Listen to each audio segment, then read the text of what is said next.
আজকে আল্লাহ রসুলের একটা নবুয়তের প্রসঙ্গ নিয়ে একটা বিতর্কের কথা অবতারণা হয়েছে কিনা, চলতেছে কিনা।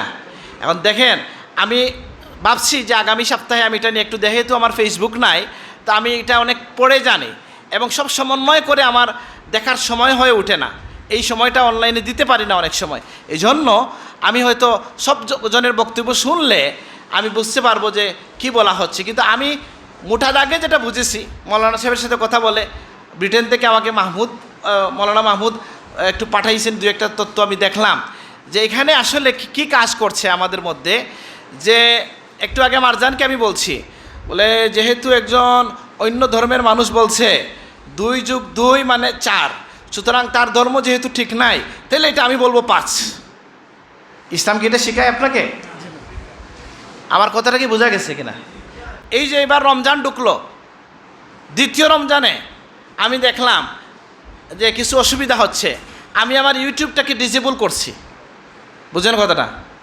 এরপরে আমি কিছু মানুষকে নসিহত করছি, আপনাদেরকেও বলতেছি জীবনে কোনো সময় এই অনলাইন থেকে অফলাইনে আসার দরকার আছে কি না? না পুরাটা জীবনে অনলাইন হবে? হাসছি, খাচ্ছি, যাচ্ছি, হ্যাঁ গোসল করছি, সব কি অনলাইন?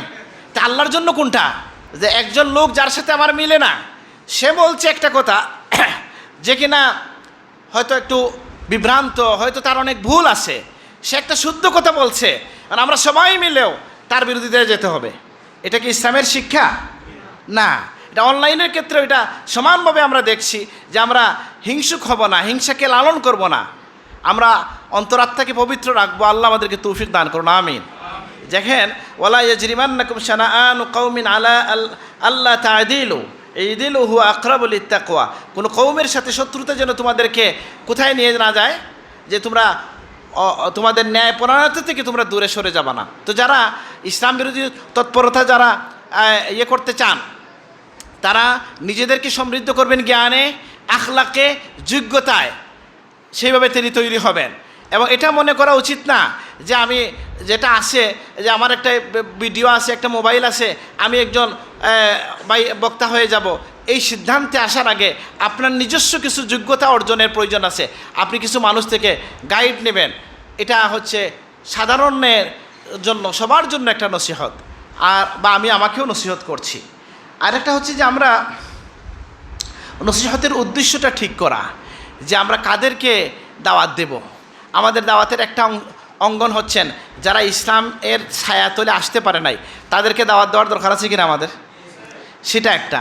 আরেকটা হচ্ছে যারা আমাদের ভাইদের মধ্যে অনেক মানুষ আছেন, আমিও হয়তো এর মধ্যে সামিল আছি, আল্লাহর কাছে কে কীভাবে আছে আমরা জানি না, যে যিনি অনেক গর্হিত কাজে লিপ্ত আছেন, তাকে আপনি ওয়ালতাকুম মিনকুম উম্মাতুন ইয়াদউনা ইলাল খায়র, তারা কি করবে, ভালোর দিকে আহ্বান করবে, এমন কিছু মানুষ প্রয়োজন, সেই উদ্দেশ্যে আমি দাওয়াত দেব। আমরা আবার এই জন্য দাওয়াত দেব যে যারা মুমিনের মধ্যেও বলে ওয়াজে গেছেন, যেখানে বা আলেমদের মজলিসে বসে আপনি ওয়াজ করলেন, কেন এখানে কি ওয়াজের দরকার আছে? বলে হ্যাঁ, এটাও আরেকটা উদ্দেশ্য হচ্ছে ওয়াজাক্কির ফাইন্না যিকরা তানফাউল মুমিনিন, যে মুমিনদেরকে তুমি কি করো, তুমি উপদেশ দাও। মুমিনদেরকে উপদেশ দিলে কি হয়? উপকার হয়, সকলের উপকার হয়। যিনি বলেন তার উপকার হয়, যারা শুনে তাদের উপকার হয়। সুতরাং আমরা যদি কখনো কোনো জায়গায় ফেসবুকে বা যেগুলো ব্যবহার করেন, সেখানে কিছু লাইক দেন, শেয়ার দেন, আপনি লিখেন, তাহলে উদ্দেশ্য কি থাকবে? যে আমি আমাকে যাচাই করে নেব যে আমার আসলে এটার দ্বারা কি উদ্দেশ্য হাসিল হবে। এটা কি শুধুই লাইক বা কিছু পাওয়ার জন্য বলছি, না আমি এখানে এই প্রথম কথায় চলে আসতে হয়, যেটা আমি লিখে নিয়ে আসছিলাম, যেটা হয়তো বলতাম যে ইসলামের যে কোনো কাজের প্রথমেই আপনাকে 2টা কথা বলতেই হবে, তাকওয়া আর ইখলাসের কথা। আল্লাহ রসুলের অধিকাংশ বক্তব্যে, প্রায় সকল বক্তব্যে এই বিষয়টা আছে, ইয়া আইয়ুহান নাস ইত্তাকুল্লাহ, মানুষজন আল্লাহকে ভয় করো। এই জন্য আমাদের আল্লাহকে ভয় করা এবং ইখলাস, যে আমি কেন এটা দিচ্ছি, এটা কি কোনো অমুসলমানকে মুসলমান বানাবে, দিনের কোনো সঠিক জ্ঞান দিবে, নাকি আমার ভাইদের মধ্যে যদি কেউ বিভ্রান্তি থাকে তাহলে সে শুদ্ধ পথে আসবে, নাকি ইমানদার যারা আছে তাকে আরও উজ্জীবিত করবে, কোন উদ্দেশ্যে আমি এটা করছি, উদ্দেশ্যটা আমার ঠিক করে নেওয়া। কারণ এই ক্ষেত্রেও আপনার আর কি লাগবে? বলে সোহবত লাগবে। কি সোহবত? একটা হচ্ছে শায়েখের উস্তাদ পীর বুজুর্গের সোহবত, আরেকটা হচ্ছে বন্ধু বান্ধবের মধ্যে এমন একটা সার্কেল থাকবে যে আপনি যখন কথা বলবেন, কিছু লিখবেন, একটু যাচাই করে নেবেন, তার সাথে কথা বলে নেবেন যেটা আমি দিতে পারি কি না। আমরকম সুর আমাইনা, যে আমরা নিজেদের মধ্যে কি করব, বিষয়গুলোকে একটু মশওয়ারা করে নেব। এই জন্য যখন যেটা মনে আসলো, ঘুম থেকে উঠেই একটা মনে হইলো, বলে একটা ফুলের ছবি দেখছি, আমার বাসার সামনে একটা ফুল, এই দেখুন, এটা দিয়ে উদ্দেশ্য কী, পারলে আপনি লিখেন ফুলের মধ্যে আপনি আল্লাহর মাহাত্ম্য কী পেয়েছেন, এরকম একটা লাইন, একটা মেসেজ দিতে পারেন যদি, তাহলে এটার দ্বারা ইয়ে হয়। বলে এই যে এবার রমজান ঢুকলো, দ্বিতীয় রমজানে আমি দেখলাম যে কিছু অসুবিধা হচ্ছে, আমি আমার ইউটিউবটাকে ডিসেবল করছি, বুঝলেন কথাটা। এরপরে আমি কিছু মানুষকে নসিহত করছি, আপনাদেরকেও বলতেছি, জীবনে কোনো কোনো সময় এই অনলাইন থেকে অফলাইনে আসার দরকার আছে কি না, না পুরাটা জীবনই অনলাইন হবে, হাসছি, খাচ্ছি, যাচ্ছি, হ্যাঁ গোসল করছি, সব কি অনলাইন? তা আল্লাহর জন্য কোনটা? এগুলা থেকে আপনি বলবেন আমরা এই কয়েকশো মানুষ, এটা দিয়ে কী হবে এই বক্তব্য দিয়ে, বলেন না এইভাবেই শুরু হবে। আপনি আপনাকে দিয়ে, আমি আমাকে দিয়ে শুরু করব, যে আমি আমার জীবনের সময় কতটুকু, স্ক্রিন টাইম কতটুকু হবে, এটা যুবকরা, তরুণরা নিজের চোখের হেফাজতের জন্য, জীবনের জন্য, জ্ঞানের জন্য আপনাকে আমাকে এটা কী করতে হবে, এটাকে একটা সীমাবদ্ধ সময়ের মধ্যে নিয়ে আসতে হবে। সাথে সাথে আপনি যতক্ষণ সময় কাটাবেন, কী উদ্দেশ্যে কাটাবেন, আমি বলবো যে অনেক সময়, আল্লাহ মাফ করুন, আমারও হয়, আমি অস্বীকার করছি না যে দীর্ঘ সময় আমার চলে যায় অনলাইনে, কিন্তু আমি কি করি, যেটা করি এটা বলতে আমার লজ্জা হবে না, আমি দেখি কি হচ্ছে ওখানে, আল্লাহর কোনো রহমত নাজিল হইল কিনা কাজ যায়, বুঝেন না এই কথাটা?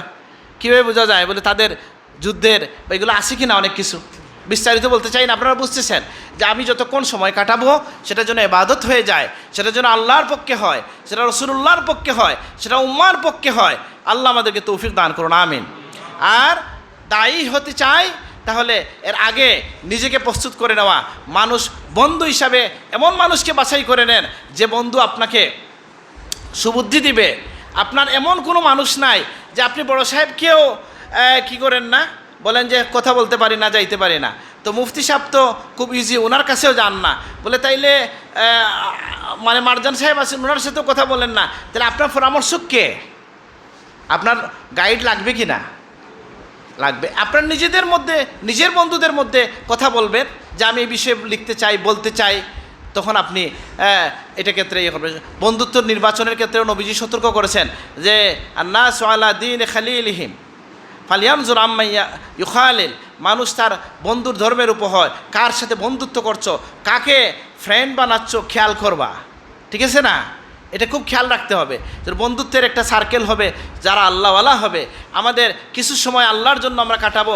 এটা আমি বলবো কেন, এটা তো আপনার বলেন সাহেব কিবলার যদি নির্দেশনা হয়, আমাদের পীর মুর্শিদের নির্দেশনা হয় যে নামাজ পড়ে কিছু সময়, আচ্ছা আমি একটু জিজ্ঞেস করি, 100 বার সুবহানাল্লাহ পড়তে কতক্ষণ সময় লাগে, কেউ হিসাব করছেন কিনা? আমি ওয়াজের স্বার্থেও হিসাব করছি। আপনি দেখেন আমাদের সমাজে, আমি নিজের কথা বলছি, পিছনে যদি একটা লোক নামাজে থাকে, 2 রাকাত বাকি থাকে, তো কি মনে হয় যে লোকটার যদি কল্লা কাটা যাইতো নাকি? মনে হয় না এরকম? রাগ ভিতরে। তাহলে আপনি সে বসে পড়বেন, আপনি কোথাও ভাবতে পারেন না যে আল্লাহ হয়তো তার ঘরে আমাকে কিছু সময় ধরে রাখতে চায়। আলহামদুলিল্লাহ, এই কথা ভাবা যায় কি না? যে আমি যে চলে যেতে চাইছিলাম, আল্লাহ চান আমি যেন আরও 2 মিনিট বসি। আলহামদুলিল্লাহ, তোর মনটা ভালো হয়ে যাবে।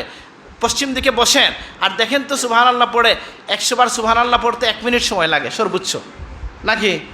এই যে সুবহানাল্লাহ, আলহামদুলিল্লাহ, আল্লাহু আকবার বলি আমি, তা আপনার জীবনের এই আঙ্গুলটা তো শুধু লাইক শেয়ারের জন্য না, এই আঙ্গুল তো আপনাকে তারা কি মনে করে, তারা ইয়াহসাবু আল্লাহ নাজমা ইযামাহ বালা কাদিরিনা আলা আন নুসাউইয়া বানানা। এই হিসাব আছে। আল্লাহ আমাকে মাফ করুন, আপনাদেরকে মাফ করুন। আল্লাহ বলে আমি তাদের এই আঙ্গুলের ডোকাটা পর্যন্ত আমি তাদেরকে এটা সুবিন্যস্ত করে আবার সৃষ্টি করব। সুতরাং আমাদের চোখের কথা, জবানের কথা, হৃদয়ের কথা, ইন্না সামা ওয়াল বাসরা ওয়াল ফুআদ কুল্লুন উলাইকা কানা আনহু মাসউলা, চোখ, কান, হৃদয় সব আল্লাহর কাছে জিজ্ঞাসিত হবে। আমি বলবো আপনি ব্যর্থ হন, আমি ব্যর্থ হই, পড়ে যাই, ধুলা লেগে যায়, কাদা লেগে যায়, আমরা আবার আল্লাহু আকবার বলে দাঁড়ায় যাব। বুঝেন না এই কথাটা? বলে আমার দ্বারা এত গুনাহ হয়ে গেছে, আর কি যাব মসজিদে? বলে হ্যাঁ, নবীজি বলছেন আসো, আল্লাহু আকবার যখন হয় চলে আসো, সিজদা দাও, তোমার গুনাহ মাফ হয়ে যায়। সুবহানাল্লাহ। আমি বহু জায়গায় হাদিস বলছি, মজা লাগছে এই জন্য বলছি, যে একজন বলছেন কি যে ইয়া রাসূলুল্লাহ আমার দ্বারা এই গুনাহ হয়েছে। উমর রাদিয়াল্লাহু এই দিক থেকে মিশকাত শরীফে পড়ছি হাদিসখানা, উমর রাদিয়াল্লাহু পিছন থেকে বলছে এটা আসছে বোকা, গুনাহ করছে আবার এসে বলে, বুঝেন নাই? গুনাহ করছো তো এটা লোকে মাফ চাইলিতে শেষ, তো ওই লোক তো হয়তো এটা জানেন না, বুঝেন নাই? আইসা বলছেন ইয়া রাসূলুল্লাহ আমার তো এই গুনাহ হয়ে গেছে, নবীজি কিছু বলেন না। আবার বলেন ইয়া রাসূলুল্লাহ আমার তো এই গুনাহ হয়ে গেছে, নবীজি কিছু বলেন না। তৃতীয়বার বলছেন, আসরের নামাজ পড়ে নবীজি বললেন এই তুমি যে কথা বলতেছো বারবার, তুমি কি আমার সাথে নামাজ পড়ো নাই? ইয়া রাসূলুল্লাহ পড়ছি। বলে তাইলে তোমার এই গুনাহ মাফ হয়ে গেছে। আয়াত দিছেন নবী করিম ইসলাম, ইন্নাল হাসানাত ইউজহিবনাস সাইয়্যাত। আপনি এই অন্তর্জালিক জগতে বলেন বা মনের জগতে আপনি আমি যখন হুচট খাই, পড়ে যাই, চিন্তা করি যে আমি কীভাবে আবার দাঁড়াবো, আপনার আল্লাহু আকবার আপনাকে শক্তি দিবে। এই জন্য আল্লাহর জন্য একটা স্পেশাল আপনি বলেন, আমি আমাকেও বলি আপনাকেও বলি, যতক্ষণ ফেসবুক ইউটিউব আমরা দেখি ততক্ষণে আমরা কি করতে পারতাম, ততক্ষণে হাফিজে কোরআন হয়ে যাওয়া যায়। তো আমি হিসাব দিয়ে বলতে পারবো আপনাকে। এবং আমাদের কি হয়, আমাদের ওজিফা আছে, আমি কুলাউড়ার ওয়াজে বলছি, এখানেও বলতেছি যে ওজিফা সকল মানুষের আছে কি নাই? ওজিফা অর্থ হচ্ছে কি, চাকরি ধরেন অর্থ। আর আমাদের দেশে ওজিফা বলে আমরা যেটা বুঝি তরিকা তাসাউফের ক্ষেত্রে, যে এক্সট্রা ইবাদত যেটা নিজের উপর নিজে কি করে নেই, লাজিম করে নেই। যেমন দালাইল শরীফ একটা ওজিফা, হিজবুল বাহার একটা ওজিফা, 100 বার ইস্তেগফার একটা ওজিফা, 200 বার দুরুদ শরীফ একটা ওজিফা, নাকি? তো এই ওজিফা আমাদের আছে, এটা আমল করতে পারি না পারে, কিন্তু বলেন তো একটা ওজিফা কেউ মিস করি না। নামাজ থেকে ঘরে আসার পরে প্রথমেই কোন জিনিসটা বের করি? কোরআন কারিম বের করি না মোবাইল বের করি? বলেন, সত্য সত্য বলেন না, জোরে বলেন কি? তাহলে আমি কি নিজেকে শাসন করতে পারি না যে এটা আজকে বের করবো না মোবাইল, আজকে বের করবো কোরআন কারিম 5 ওয়াক্তে? এর মধ্যে অবশ্য মোবাইল যারা বেশি চালায় তারা আবার 5 ওয়াক্তের নামাজ হইতে পারবে না, এটা নিশ্চিত থাকবেন। মোবাইল চালাইলে 5 ওয়াক্ত নামাজ না 4 ওয়াক্ত, 4 ওয়াক্ত, আর 1 ওয়াক্ত হইল খোঁজা কর্জ, এটা ধরলেন 4 ওয়াক্তেরই ওজিফা হইল মোবাইল। তো আমি আমাকে সংশোধন করব, নিজে থেকেই শুরু করব যে আমি এটাকে, আসলে কিন্তু এইভাবে কথা বলার কথা ছিল না। আমরা দাওয়াতি অংশ হয়ে আমরা কীভাবে কাজ করতে পারি সেটা নিয়ে আমি আরও কিছু কথা বলবো।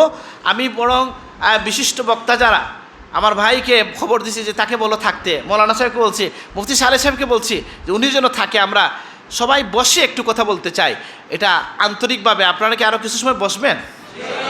আমি আরেকটু সময় অফলাইনে কথা বলবো, যে কথাগুলো আমি এখানে নোট নিয়ে এসেছি। তো আমি যেটা বলছিলাম যে আমাদের বিচ্ছিন্নভাবে যে কথাগুলো আসলো, এই কথাগুলো নসিহত হিসাবে না নিয়ে এইভাবে পরামর্শ হিসাবে নেন। আমি আমাকেও আমার নিজের অভিজ্ঞতা থেকেও আপনাদেরকে বলছি, এবং আমার কিছু অন্য অভিজ্ঞতা থেকে আশপাশ থেকেও আমি যেটা নিলাম সেখান থেকে বললাম। আমরা যদি দায়ী হতে চাই, হেদায়েতের কাজ করতে চাই, তাহলে আমাদের কি করতে হবে? আমরা আমল ভালো হওয়া লাগবে, নিজের নফসকে নিয়ন্ত্রণ করতে হবে, আমাদের কষ্টের জন্য প্রস্তুত হইতে হবে, আমাদেরকে ত্যাগী হইতে হবে, আমাদেরকে জ্ঞানে সমৃদ্ধ হইতে হবে, আমাদেরকে ইখলাস তাকওয়ার গুণে ভূষিত হতে হবে, আল্লাহ রসুলের আখলাকে, নিজের আখলাককে রঙিন করতে হবে। সিরাজ মুনিরার আলোয় যদি আলোকিত হয়ে যায়, দুনিয়ার যেখানে আপনি যাবেন সেখানে ফুল ফুটবে। আল্লাহ তৌফিক দান করুন, আমিন। আসসালামু আলাইকুম। আমার অনলাইন বক্তব্য শেষ, অফলাইন দিয়ে শুরু হবে, সবাই কথা বলবো। আর একজনকে দাওয়াত দিয়েছি আমার সাথে